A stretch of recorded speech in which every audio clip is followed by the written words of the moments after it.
किसी भी देश की सेना उसकी शान होती है। सेना न केवल देश की रक्षा करती है बल्कि एक प्रेरणा का स्रोत भी होती है।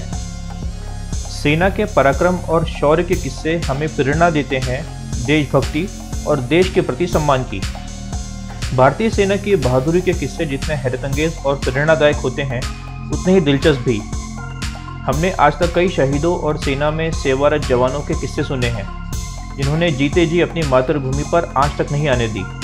पर आज हम ऐसे एक जवान की कहानी बयान करने जा रहे हैं जिसने शहादत के बाद भी अपने देश की रक्षा का बीड़ा उठा रखा है। स्वागत है आपका कथा संगम में। यदि आप इस चैनल पर नए हैं तो कथा संगम को सब्सक्राइब करने के साथ शुरू करते हैं आज की यह कहानी।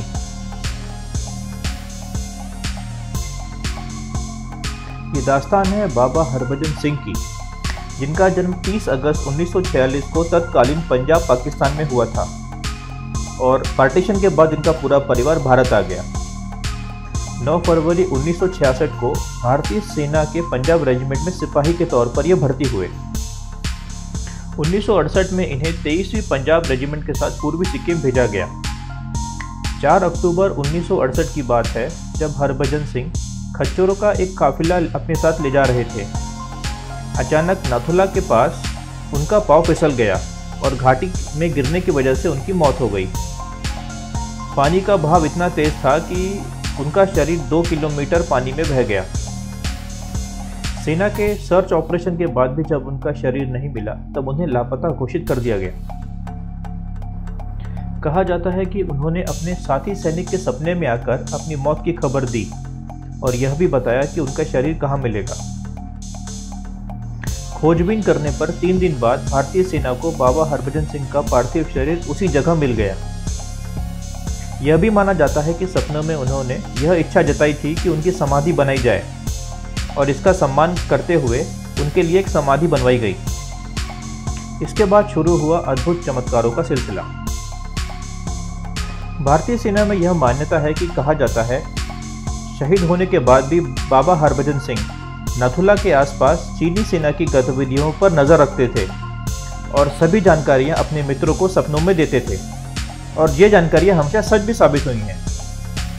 इसी तथ्य के आधार पर उन्हें मरणोपरांत भी भारतीय सेना की सेवा में रखा गया। बहुत से भारतीय सैनिक जो चीन की बॉर्डर पर भारतीय सीमा की रक्षा के लिए तैनात होते हैं, यदि उनकी गलती से आंख लग जाए तो कई सैनिकों ने यह अनुभव किया है कि उन्हें किसी ने चाटा मारकर जगा दिया। सैनिकों की माने तो यह हरभजन सिंह की आत्मा ही है जो सीमा की रक्षा के लिए किसी भी तरह की ढिलाई पसंद नहीं करती। इस बात की पुष्टि सिर्फ भारतीय सेना ही नहीं, चीनी सैनिक भी करते हैं। चीनी सैनिकों ने भी कई बार बाबा हरभजन सिंह को घोड़े पर गश्त लगाते हुए देखा है। इसी से प्रभावित होकर जब भी भारत और चीन के बीच कोई सीमा वार्ता होती है तब हरभजन सिंह के लिए एक कुर्सी खाली छोड़ी जाती है। भारतीय सैनिक भी बड़ी श्रद्धा के साथ बाबा का बंकर मेंटेन करने लगे। रोज उनके जूते पॉलिश किए जाते, उनकी वर्दी साफ की जाती, लेकिन आश्चर्य तब होता जब अगले दिन उनके जूतों पर मिट्टी लगी हुई मिलती और उनके बिस्तर पर सिलवटें मिलती, जैसे बाबा अभी भी यहीं हैं।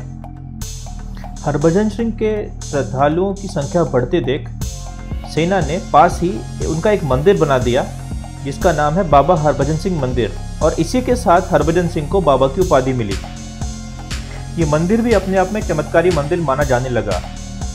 लोगों की मान्यता है कि यहाँ पे अगर आप पानी की बोतल रख दें तो उसमें चमत्कारी गुण आ जाते हैं और उससे लाइलाज बीमारियां भी ठीक हो सकती हैं। मरणोपरांत की गई सेवा से प्रभावित होकर सेना ने उन्हें पदोन्नत किया, उन्हें कैप्टन का दर्जा दिया, बाकायदा उन्हें 1 महीने की छुट्टी भी मिलती है।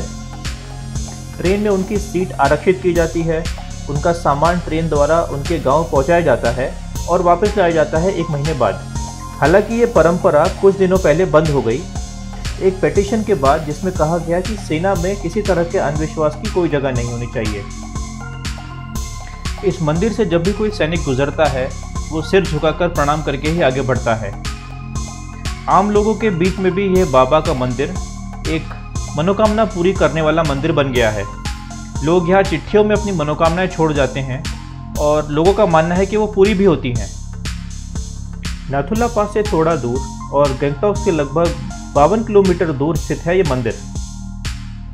हालांकि बाबा हरभजन सिंह की कहानी काफ़ी प्रख्यात थी, लेकिन हाल ही में आई एक शॉर्ट मूवी प्लस माइनस की वजह से ये फिर से चर्चा में आई।